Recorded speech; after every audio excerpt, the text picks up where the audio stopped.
So here's what I thought we might do. I mean, I think you've got some excellent suggestions, and you're tuned in. Let's take them one at a time and now adapt them to what we're talking about right here. For example, would somebody want to just jump in and take a turn, and we'll do different turns at trying to lead this group as if this was a peer support group. And we'll start with contracting, clarifying purpose, etc., and see how it sounds to everyone else. In other words, we'll all pretend, all of us, that we're members of your peer support group. And you can get a little practice right now, a little rehearsal about trying to address clarity of purpose, clarity of role, you know, addressing some of the themes that we've just discussed to open up some discussion. Well, I think it might be helpful. What about the rest of you? It's a little practice and role play of what you're going to be facing when you actually get online with a group. Is this okay? Does that make sense to the rest of you? You know, and I'll try to integrate as we do it some of the examples you've raised. Alex on the silence, Jacqueline on the individual who goes on, you know, at some length. Edna, I don't know if we're going to have, even if we're going to have co-facilitators or not, but it's a good issue. Adriel, the structured group issue that you raised, you know, and that was the process content thing that I thought that you were really raising. And Randy, she says, I can't read my own handwriting. Oh, the issue of virtual, the fact that we're doing it, you know, online as we're dealing with it. And then I'll leave room at the end for us to do a little wrap up, you know, and talk about this session and the process of this session, what was helpful, what wasn't. So somebody want to jump in and start a peer support group? Don't all rush in. Actually, we have enough time. You probably each can get a chance to do some aspect of it anyway. But let's get someone to begin. And we'll be your group. And you start with us. And then we'll do a little work. Then we'll stop and talk about it, how it went, what we could do differently, what we do the same. Let's actually role play your peer support groups that you're about to get going. I noticed, by the way, there are 8 chats, but I haven't been looking at them. Is there anything in those chats that I'm supposed to be looking at? Anything terribly significant? No? Okay. Not unless you want a podcast recommendation. Unless I what? I was just saying, not unless we've managed the chats pretty well, but there is a podcast recommendation if you want to look later. Okay, I will. Good, thank you. Good, I'm glad you're managing it. I have trouble with the chats and at the same time dealing with people, you know, directly. So come on, I need a volunteer. Somebody jump in. I promise we'll be gentle. I'm not jumping in, Larry, because I'm comfortable with silence here. Oh, you're not the one I'm looking for. But I wanted to say, you know, the early pieces about clarifying the purpose of the group and what our role is, right? Yeah. And I think people can do that. Yeah, I think that would be a good start. Asking people what's going on for them. Yeah. Okay, I'm muting myself now. Okay. Come on.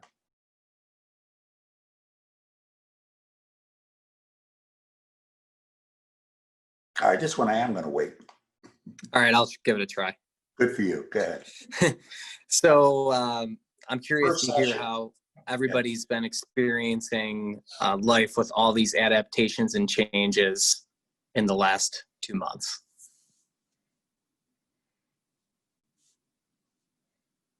Should I continue? Give us some more. Okay.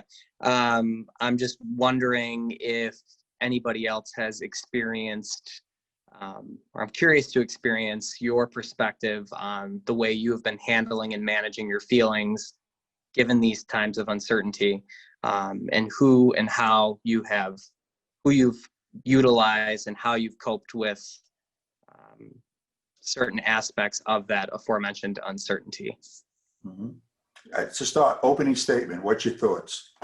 Again, there's no absolute way it has to be done. You understand? Each of you have your own way of doing it. The elements of what he did was he put his finger on what the issue was. Am I correct, Chuck? Yeah, I gave it a shot. I don't know how well I did. Well, give some feedback. What do you think? It's a start. There's going to be more. We have to do more. I don't think that's enough. But Right. what do you think about the way he said it?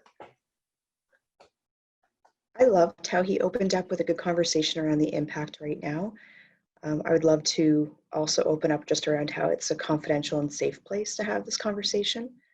So we have to add that. Yeah, and but I love how it was just like, what's going on right now, and what are and trying to name those things that are happening We're right all now. going through difficult time and uncertainty.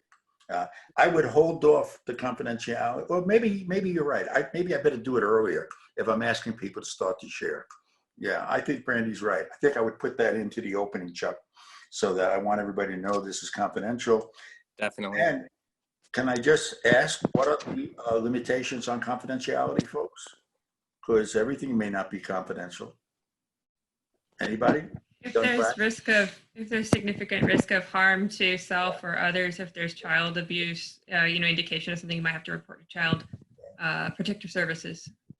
And I will keep this conversation confidential. I hope all of you will. If somebody's at risk, or I think there's something very serious or a concern, then I might have to share it. I mean, that I think Brandy added to it. I like that as well. What else? I haven't heard his job yet, his role.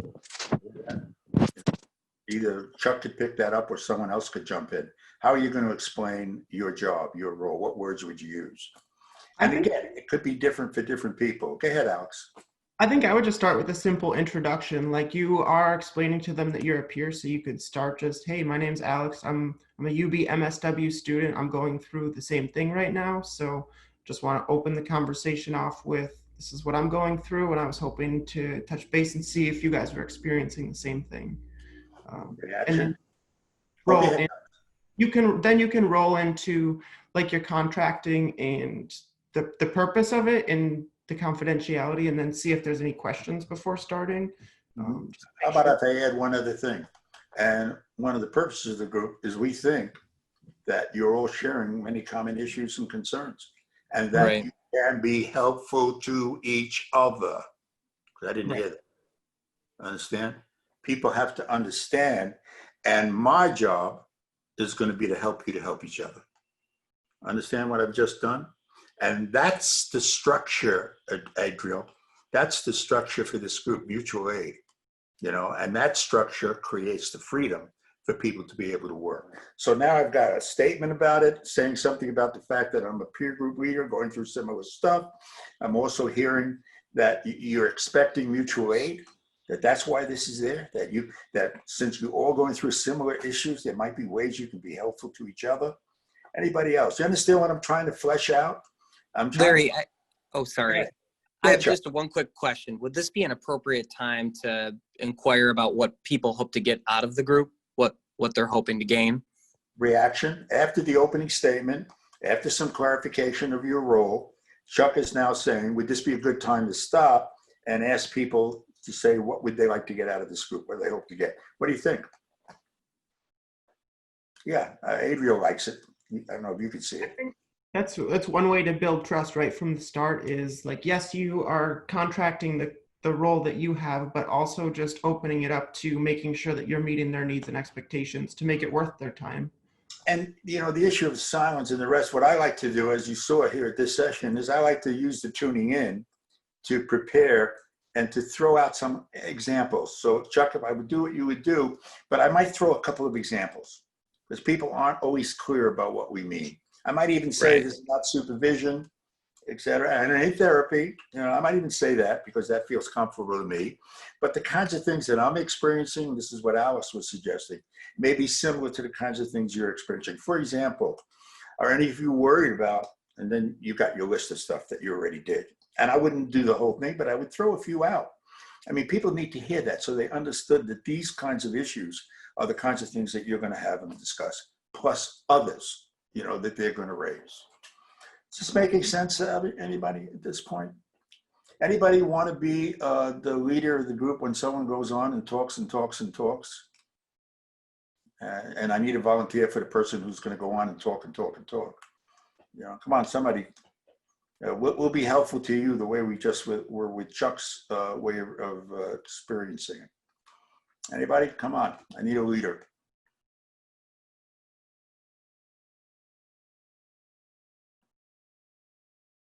Come on, Brandy. You were close. You do it? Okay, I'll do it. Okay, Canadian. Now, who's going to be the person who talks and talks and talks?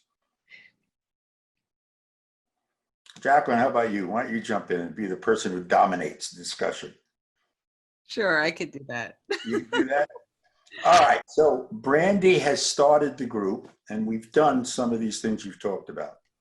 We've dealt with confidentiality. We dealt with our role. We pointed out the common ground.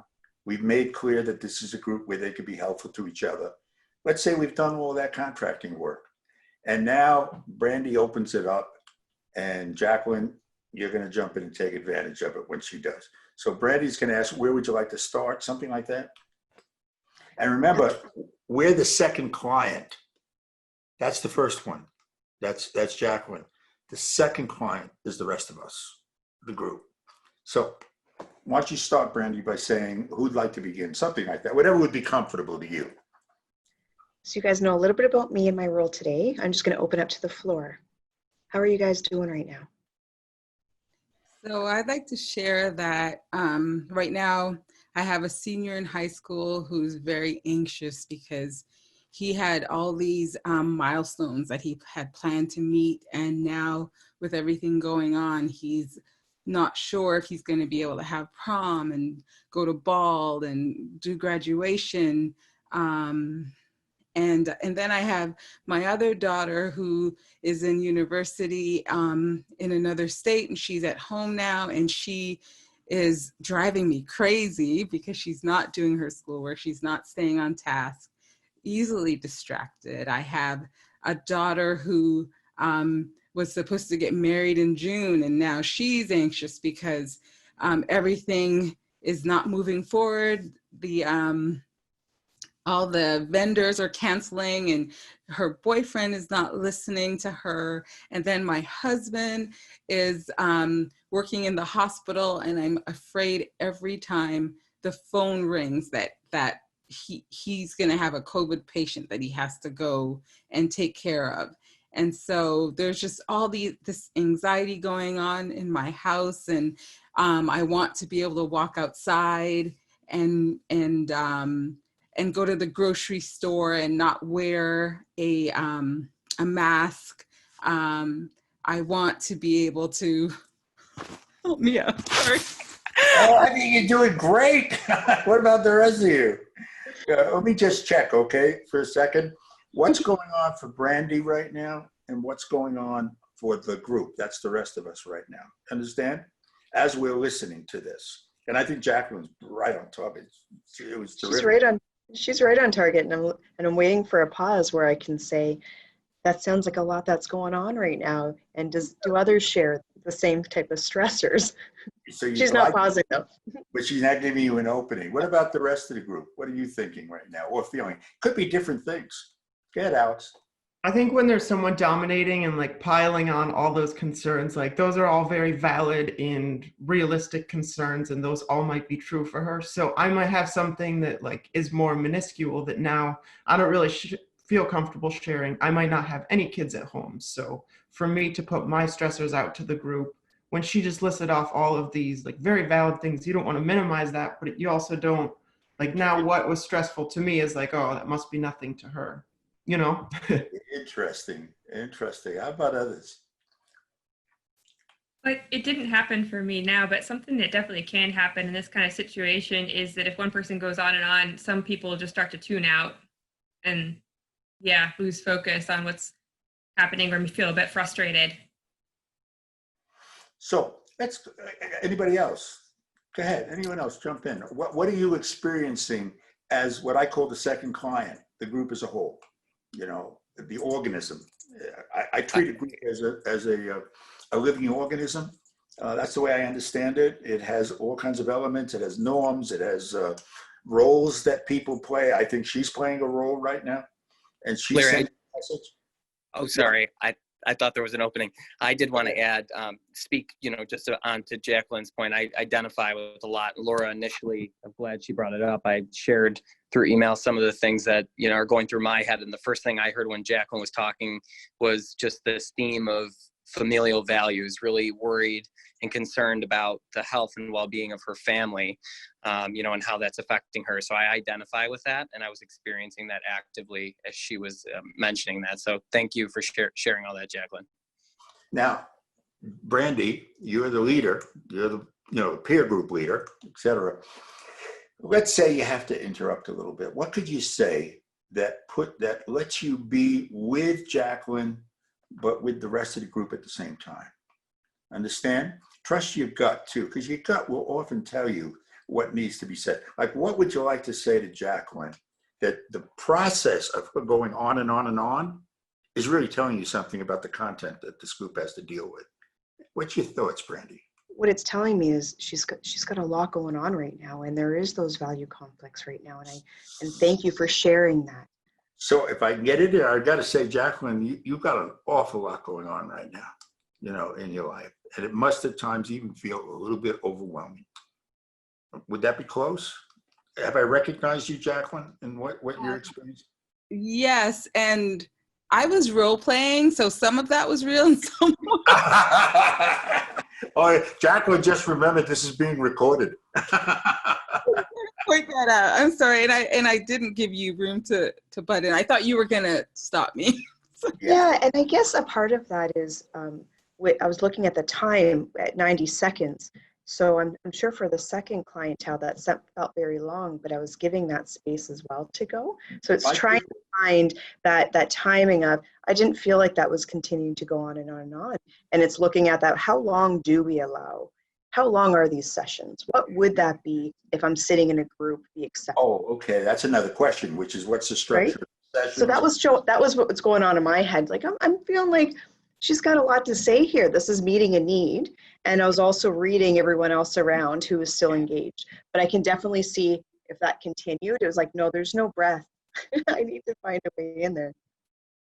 See, what I find interesting, I'm sorry, just to share, that I would feel uncomfortable being in a place to keep going on and on and on, knowing that there's so many other people meant to share. So that's a different way of looking at it. Yeah, that's great. Is it also saying, because I keep coming back to process and content, is it also saying that this process of going on and on is doing a couple of things, all right, in hindsight? And we don't always realize at the moment it's happening. Sometimes we pick it up later. Is it also saying that she's probably expressing how overwhelmed everybody in this group feels for different reasons? She's also, and I thought Alex's comment was interesting, some people in the group might be feeling, geez, I don't have it anywhere nearly as bad as her, so I don't feel comfortable raising anything. Do you understand what I'm saying? And she's also showing the problem of being overwhelmed and not knowing how to partialize and how to break things down into smaller groups, smaller issues, so that we give her some help on how to deal with, say, the kids part, but not all of it all at once. Do you understand what I mean by partializing? I call it demand for work. So what I've got to do, where do I find her? Oh, she's right in the middle now. Hi, Brandy. Right in the middle. I've acknowledged how overwhelming it is for Jacqueline. And I think, Jacqueline, maybe some of these folks can be helpful to you. Let me check with them. I have a feeling, Jacqueline, you're not alone. How about it? Are some of the rest of you thinking about how overwhelming it is for you? Are some of you even thinking, and Alex, I want to thank you for this, are some of you even thinking, geez, I thought I had problems, I better keep quiet? In other words, I am now going to start to articulate what I hunch the second client might be feeling, and it might be different things for different people. Am I still making some sense? So maybe, Jacqueline, hang on. We'll get back to this because I think these issues are important to you and everyone else. I think it would be helpful if we can just get some sense of what some of the other people are struggling with, and then we'll deal with them one at a time. So that's the structure I want to give, Adriel. If I'm making sense, the structure I want to give is that people can share things. We want to look at the common ground. We want to have them help, etc. I want Alex to know that his concerns are important, that he doesn't have to hold back. I'm dealing with my two clients, my individual in the group.